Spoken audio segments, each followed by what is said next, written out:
बिस्मिल्लाहिर्रहमानिर्रहीम। अस्सलाम वालेकुम। आज 20 अप्रैल है और दिन है जुमेरात का। सुप्रीम कोर्ट ऑफ पाकिस्तान में अहम समाअत होने वाली है और जब आप ये वीडियो देख रहे होंगे तो शायद वो समाअत जो है वो जारी भी हो, लेकिन उस समाअत का हवाला तो मैं आपको बाद में बताऊंगा। लेकिन उससे पहले एक और बड़ी पेशरफ्त हो गई है गुज़िश्ता रात। शहबाज शरीफ के लिए जो है उन शहबाज शरीफ के लिए इक़्तिदार बचाना मुश्किल होता चला जा रहा है, क्योंकि अब मौलाना फजल रहमान और आसिफ अली जरदारी आमने सामने आ गए हैं। मौलाना फजल रहमान की जमात ने आसिफ अली जरदारी की कोशिशों पर, काविशों पर, उनकी हिकमत अमली पर, उनकी पॉलिसी पर सवालात उठा दिए हैं। और मौलाना फजल रहमान की जमात ये तासुर दे रही है कि आसिफ अली जरदारी जो मुज़ाकरात की बात कर रहे हैं, कंसेंसस की बात कर रहे हैं, ये शायद आसिफ अली जरदारी इस्टेब्लिशमेंट के इशारों पर ये काम कर रहे हैं। मामला ये है कि कल जब चीफ जस्टिस पाकिस्तान ने कहा कि कंसेंसस से आप एक तारीख ले आएँ, तो उसके कोई 15 से 20 मिनट या टोटल मेरे ख्याल कोई 45 मिनट गुजरे होंगे, तो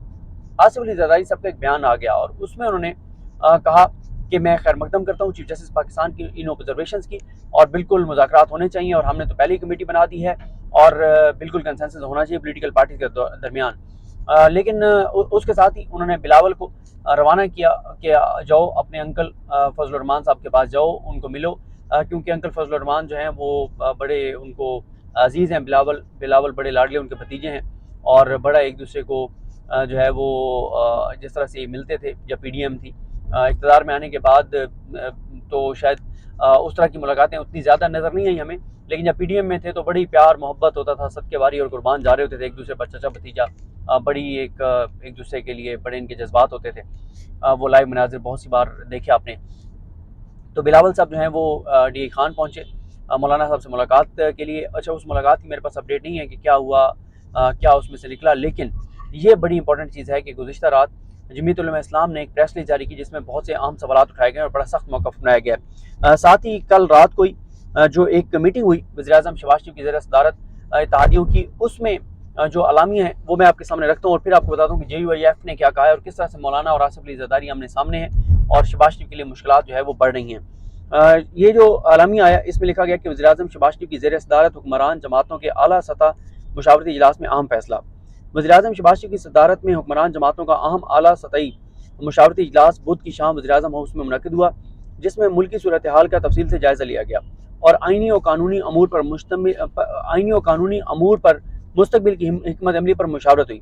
इजलास ने आइनी तरीक़ाकार के मुताबिक निगरान हुकूमतों के तहत मुल्क में एक ही दिन आम इंतखाबात के इनेकाद के पहले से बयान करदा मौक़ा पर मुशावरत के बाद मुत्तफ़िक़ा तौर पर फैसला किया कि ईद उल फितर के बाद हुक्मरान जमातों का सबराई इजलास बुलाया जाए, ताकि पार्लियामेंट के अंदर और बाहर मौजूद तमाम जमातों के साथ पहले से शुरू करदा मुशावरत के कौमी अमल को अगले मरले में ले जाया जाए और इस ज़मन में तरीक़ाकार को हतमी शक्ल देने पर इत्तफ़ाक़ किया जा सके। इजलास ने वाज़ेह किया कि इत्तेहादी जमातों में इलेक्शन के इनेकाद से मुतल्लिक़ पहले से मुशावरत और मुज़ाकरात का अमल जारी है, जिसके लिए वज़ीर-ए-आज़म पहले ही एक कमेटी बना चुके हैं, जबकि पीपल्स पार्टी के चेयरमैन बिलावल भुट्टो जरदारी और PDM के सरबराह मौलाना फजल रहमान से मुलाकात भी इसी सिलसिले की एक कड़ी है। मज़ीद बरां अमीर जमात इस्लामी के वज़ीर-ए-आज़म से मुलाकात भी इसी अमल का हिस्सा है। इजलास ने अयादा किया कि आइन, जमहूरियत और अवाम के वोट के आइनी हक़ पर यकीन रखने वाली जमातों के तौर पर इन इंतखाबात के इनेकाद पर कामिल यकीन रखते हैं। ये आप क्या बात कर रहे हैं? आप तो कहते थे 1 साल एक्सटेंशन होनी चाहिए, आप तो इलेक्शन के नाम से भागते हैं, आपके तो आपकी कांपें टांग जाती हैं इलेक्शन के नाम से। आप कहते हैं कि पाकिस्तान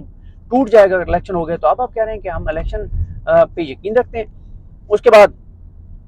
सियासतदानों के तौर पर मुज़ाकरात के दरवाजे हमने किसी पर भी कभी भी बंद नहीं किए, ना ही कोई जमहूरियत पसंद ऐसा कर सकता है। मिसाक मईशत की पेशकश से लेकर अब तक हर मरले पर इत्तेहादी हुकूमत ने बामानी, संजीदा और आइनी हदूद के अंदर मुज़ाकरात के लिए आमादगी का इजहार किया है। आज़ादाना, शफाफ और गैर जानबदाराना इंतखाबात को यकीनी बनाना बुनियादी आइनी तकाजा है।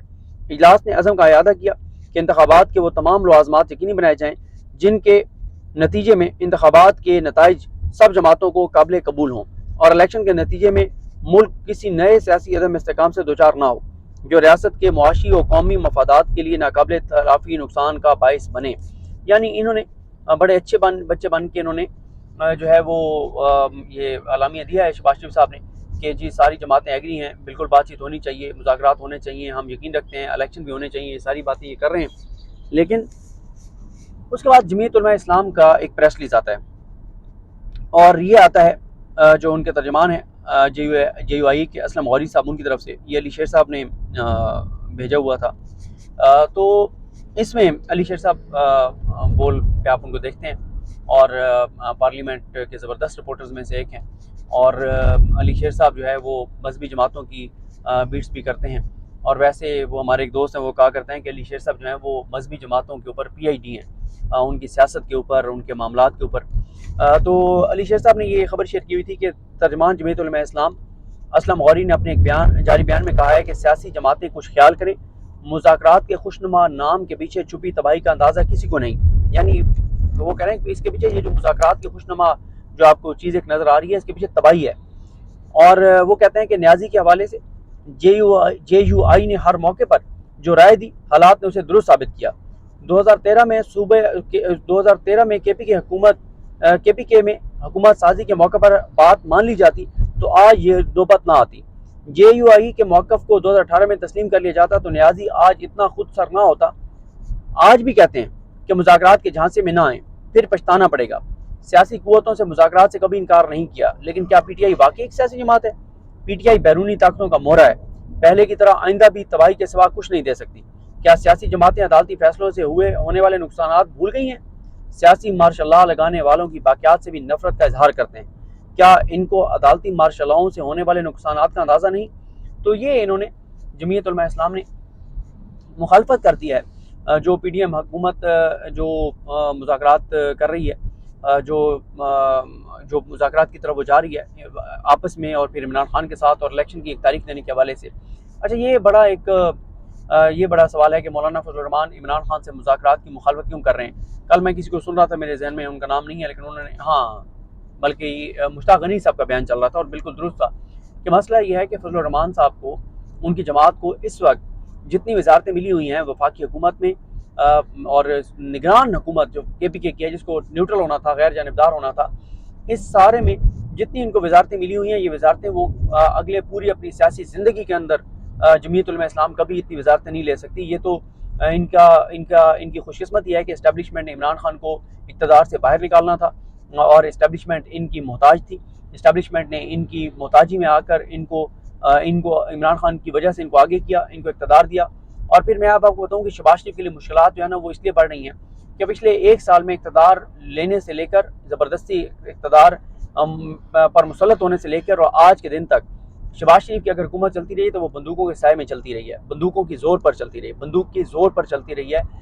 کیونکہ ایک اتحادی ان کے شاید جو MQM والوں نے کہیں آف کیمرہ ہی بیان دیا کہ اگر ہم شہباز شریف کو چھوڑنے کی بات کریں گے تو ہماری جو ہے وہ بوری بند لاشیں ہمارے لوگوں کی ملیں گی، ہمارے لوگوں کی تشدد زدہ لاشیں جو ہیں وہ ملیں گی، اس لیے ہم شہباز شریف کے اقتدار کے بستر سے نہیں اتر سکتے، ہم شہباز شریف کو نہیں چھوڑ سکتے، ہمارے بس میں نہیں ہے۔ اور کیونکہ آپ کو بھی پتہ ہے کہ MQM جو جماعت ہے اس کے جو جسم میں روح ہے وہ کسی اور کی پھونکی ہوئی ہے، اور وہ روح جب تک اس میں رہے گی تو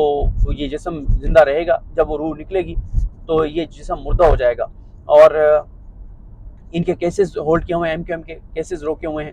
MQM کے، اور ان کو کئی کیسز میں بری کروایا گیا ہے۔ آج اگر میرٹ پر کیسز چلنے لگ جائیں تو MQM کے 90% لوگ جو ہیں وہ آپ کو جیلوں کے اندر نظر آئیں گے، کیونکہ جو MQM نے کراچی کے اندر کیا ہے ماضی میں وہ کوئی ڈھکا چھپا نہیں ہے۔ اور اس کے علاوہ چودھری شجاعت حسین کا بھی بیان آیا، انہوں نے بھی کہا بالکل بات چیت ہونی چاہیے، مذاکرات ہونے چاہیے۔ اب فضل الرحمان صاحب اور مولانا کے درمیان جو ہے وہ ٹھن گئی ہے، اور شہباز شریف کے لیے نئی مشکلات ہیں، اور شہباز شریف کے لیے اقتدار بچانا جو ہے وہ مشکل ہو رہا ہے۔ اور یہ اب کیونکہ دیکھیں سپریم کورٹ آف پاکستان نے جو آرڈر کل دیا ہے اس کے مطابق تو ان کو 27 تاریخ تک فنڈز جاری کرنے ہی کرنے ہیں، یا کنسنسس یہ تاریخ دیں گے، یا یہ فنڈ تو بہرحال پھر بھی ان کو جاری کرنے پڑیں گے، کیونکہ آج جو ہے وہ ٹائم یہ لیں گے۔ ظاہر ہے آج ابھی جب سماعت ہوگی تو پتہ چل جائے گا کہ کون سی پولیٹیکل پارٹی آتی ہے عدالت میں اور کیا کیا کہتی ہے، لیکن حکومت کا جو کل یہ اعلامیہ آیا ہے وہ بہرحال پازیٹیو ایک وائبز دے رہا ہے کہ جی بالکل، یا تاثر دے رہا ہے، پازیٹیو تاثر دے رہا ہے کہ جی بالکل ہم بات چیت کرنے جا رہے ہیں۔ آصف علی زرداری بھی کہہ رہے ہیں بات چیت ہونی چاہیے، چودھری شجاعت، آصف علی زرداری نے تو بات چیت کا باقاعدہ آغاز کر دیا ہے، چودھری شجاعت بھی کہہ رہے ہیں بات چیت ہونی چاہیے، سوائے مولانا فضل الرحمان صاحب کے سب یہ کہہ رہے ہیں کہ بات چیت ہونی چاہیے۔ اور مولانا فضل الرحمان صاحب کی وجہ وہی جو مشتاق غنی صاحب نے کہی ہے، وہی ہے کہ جتنی اس وقت ان کے پاس وزارتیں ہیں، ان کو کبھی نہ وزارتیں اتنی ملنی تھیں، نہ اتنی وزارتیں مل سکتی ہیں۔ آپ دیکھیں جتنے ان کے یہاں پہ اراکین اسمبلیاں، ان سب کے پاس تقریباً وزارتیں ہیں، اور سب سے زیادہ شاید سیٹوں کے تناسب سے وزارتیں جو ہیں ان کے پاس ہیں، اور سب سے زیادہ ان کے پھر ایک اور بھی مسئلہ ہے، وہ یہ بھی چاہتے ہوں گے کہ جو ان کے پاس وزارتیں اس میں جو نوکریاں آئی ہوئی ہیں وہ ساری نوکریاں جو ہے وہ بھرتیاں وہ مکمل کر کے جائیں اپنے اقتدار میں. اور فضل الرحمان صاحب تو کہتے ہیں کہ اسمبلیوں کو ایکسٹینشن دے دیں 1 سال کے لیے تاکہ یہ جو ہماری موجیں لگی ہیں یہ لگی رہیں. تو دیکھتے ہیں بہرحال آج سپریم کورٹ میں کیا ہوتا ہے, اس کے بعد آپ کو اپڈیٹ کریں گے. مجھے اپنی دعا میں یاد رکھیں. اللہ کی ہم سب کا آمین. اللہ حافظ.